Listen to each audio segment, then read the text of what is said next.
Welcome back to Views with Hughes, Culture and News. This is Jerome Hughes. Now, let's go ahead and get right into it. So, Star Wars under Kathleen Kennedy and Disney just simply still can't figure it out and still won't get it right. You see, here we are years after they bought the franchise for $4 billion, and it's been one dumpster fire after another. You see, Star Wars under Kathleen Kennedy has been the epitome of mismanagement, and at the center of this mess, as you all know, Kathleen Kennedy. You see, she's been nothing short of a disaster as a studio head, and today I'm going to go ahead and dig right into why that is and why Disney's handling of Star Wars under Kathleen Kennedy has been such a colossal failure. Now, I'm be honest, it's hard to believe how far Star Wars, especially under Kathleen Kennedy, has fallen from its former glory. Okay. Now remember, let's back it up. Back in 2012, Disney thought they hit the jackpot when they bought Lucasfilm. I mean, they got Star Wars, and that's one of the most iconic franchises of all time, with an absolutely rabid fan base, you see. And George Lucas built an empire out of it, starting with just $6 million in 1977. Now, adjust for inflation, sure, but that's still peanuts compared to the hundreds of millions of Disney's been throwing around. You see, Lucas turned that tiny investment into an investment juggernaut, a merchandising juggernaut, and a cultural phenomenon. And Star Wars under Kathleen Kennedy, however, has struggled to even stay relevant in its own legacy. That right there is unfortunate, but not surprising. And what's Disney done with it? Well, they squandered it, burned through billions of dollars, and see, they spent $4 billion to buy it and poured at least another $8 billion into theme parks, streaming shows and new films, and good Lord knows what else. But what do they have to show for it? A franchise that's barely hanging on, a fan base that's more divided than ever, and a toy line that's practically dead, okay, except for Lego, of course, which is still clinging on to the original trilogy like a lifeboat. You see, Star Wars under Kathleen Kennedy basically has become a shadow of its former self, losing the very essence that made it great in the first place. You see, the handling of Star Wars under Kathleen Kennedy is a textbook example of how to alienate a fan base, okay?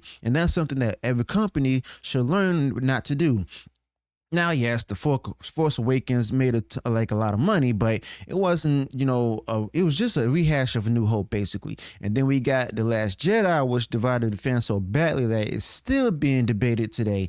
And don't even get me started on Rise of Palpatine, or as they call it, The Rise of Skywalker. That movie was a hot mess. It tried to go ahead course correct so hard that it ended up being a Frankenstein's monster of a film. And let's not forget Solo, a movie that was so unnecessary and poorly received that it killed off the idea of a standalone Star Wars films entirely. Okay, now Star Wars under Kathleen Kennedy has proven time and time again that it lacks direction and vision. Okay. Now they're trying to go ahead and bring back Daisy Ridley as Rey in the new movie. Now, of course, I remember Rey, or some people like to call her Rey Palpatine. And yeah, she's actually Rey Palpatine. Okay, that's the legacy sequels right there. The legacy of the Disney sequels right there. They turned the main character into the granddaughter of Emperor Palpatine in the desperate attempt to make her story interesting. And now they've gone through four different writers trying to go ahead and get this new movie off the ground. Now, does anyone care at this point? Does anyone actually believe that, this is going to work? I don't. I sure don't. The failure of Star Wars under Kathleen Kennedy is so evident that even the most casual fans out there have started to notice, and they're seeing right through it. Yes, the normies are seeing it, and this movie was supposed to start filming years ago. They even brought Daisy Ridley out on stage at the Star Wars Celebration in 2023 over in Europe to announce it. But here we are, the year 2025, and there's still swapping out writers like it's musical chairs or something. Now, the latest name attached to it is some guy who just simply worked on Ocean's 12. I mean, does that exactly inspire confidence? I mean, doesn't inspire confidence to me. I mean, just basically shows that there's just somebody else they just know how to control. And this just simply screams desperation. And let's not forget who's steering this whole sinking ship right now, Kathleen Kennedy. You see, she's been in charge of Lucasfilm since Disney bought it, okay? And her tenure has been nothing short of catastrophic. I mean, we can all see that. And people like to defend her by pointing out that she worked on some of the biggest films in the 80s and 90s. Yes, her name's in the credits for Raiders of the Lost Ark, E.T., and Back to the Future, but let's be real here. She didn't create these movies, okay? She wasn't the visionary behind them. She was simply an executive producer, which, let's face it, can mean anything from being heavily involved to basically just showing up to sign some checks and make a few phone calls, okay? But Star Wars under Kathleen Kennedy continues to be a glaring example of what happens when leadership fails, okay? And that's no surprise right there at all, okay? And when she finally got her shot to run the show with Star Wars, what did Kathleen Kennedy do? I mean, she just ran it straight into the ground. Now, the sequel trilogy had no plan at all, no overarching story, and no cohesion. It was just simply a trilogy that made by committee, with each director doing whatever they wanted, and the result speaks for themselves.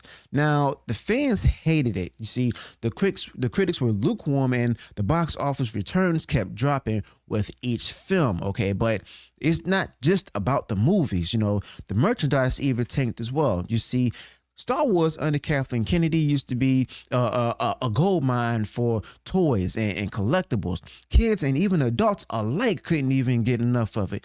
But now, most of the new stuff sits on shelves collecting dust, especially with the Acolyte lightsabers. And nobody wants toys of Rey, Finn, or even Kylo Ren. The only thing keeping the merchandising alive is Lego. And even then, it's the classic Star Wars, the classic characters and ships that sell, not the new stuff. So why exactly is Kennedy still in charge? Now, that's the $1 million question right there. She's been given chance after chance, and she keeps failing. But she's still there, clinging to her job like a barnacle on a hull of a sinking ship. Maybe it's, because she's good at playing politics in Hollywood. She's probably good at, the whole DEI initiative and stuff, and how to put it into the content and movies and stuff. Maybe it's because, Disney's too stubborn to, admit that they've messed up and by putting her in charge and stuff. But whatever the reason, it's clear that as long as she's running Lucasfilm, Star Wars under Kathleen Kennedy is never going to go ahead and recover. It's plain and simple, okay? And it's not like they haven't had opportunities to go ahead and try to at least turn things around. Now, The Mandalorian first 2 seasons were a glimmer of hope. You see, people loved them. It felt like Star Wars again, but even that's starting to lose its luster. And then there's also Book of Boba Fett, which turned one of the coolest characters that a lot of us loved in Star Wars into a joke. Obi-Wan Kenobi was another missed opportunity with a story that felt rushed as well as underwhelming. And let's not even get started with the Leslie Headland created The Acolyte or any other projects that have been announced or delayed or quietly shelved, okay? But let's be real here. At this point, it's hard to see how Disney can actually salvage Star Wars. The brand is damaged, the fans are disillusioned and have already left, and the creative well seems to have run dry. Now, maybe they should just go ahead and take a break, put the franchise on ice for a few years to come back to it when they have a real plan and real talent behind it, because whatever they're doing right now, simply not working. Now, the damage that Star Wars under Kathleen Kennedy has basically endured, if you will, might take a few years to undo. And you know what? It's not just Star Wars. I mean, Disney as a whole has been struggling. You see, they've doubled down on this whole DEI initiative, on the DEI agenda, and it's not paying off at all. You see, people don't want politics in their entertainment. They simply want good stories, compelling characters, and escapism. I've been saying that, been sounding like a broken record for years, if not months, but that's what made Disney great in the first place. But they've lost sight of that, and the result speaks for themselves. Now, box office flops, declining theme park attendance, and a streaming service that's bleeding money right now. That's their problem. And it's frustrating because Star Wars under Kathleen Kennedy, deserves better. and it deserves better without Kathleen Kennedy. The fans deserve better, and George Lucas built something truly special, and it's heartbreaking to actually see what's become of it. But let's be honest, until there's real change at Lucasfilm and Disney, I don't see things getting any better. Now, Star Wars under Kathleen Kennedy has basically, as I've said, become a cautionary tale, a reminder that no brand is too big to fail. Okay, so I guess it's that sometimes even the biggest and the most beloved franchises can be ruined by poor leadership as well as bad decisions. You see, Star Wars under Kathleen Kennedy is, like I said, a cautionary tale, sound like a broken record, but it's a reminder that no brand is too big to fail. And as fans, all we can do is just hope that someday someone with the real vision will come along and bring it back into life. But until then, we just have to keep hanging on to our memories of what Star Wars used to be and keep hoping for a better future. But yeah, be honest with me. Are you still holding out hope for Star Wars, or have you just basically given up like so many other fans out there? Let me know your thoughts about this in the comments below. Also, be sure to include any additional details or thoughts you might have in this particular topic. If you enjoy what was shared in this video, go ahead and smash the like button and share the video far wide across social media. And if you haven't done so already and you enjoyed all the content that I put out there, go ahead, subscribe to the channel, click the bell notification so that way you know if I add future uploads and updates. Till then, peace.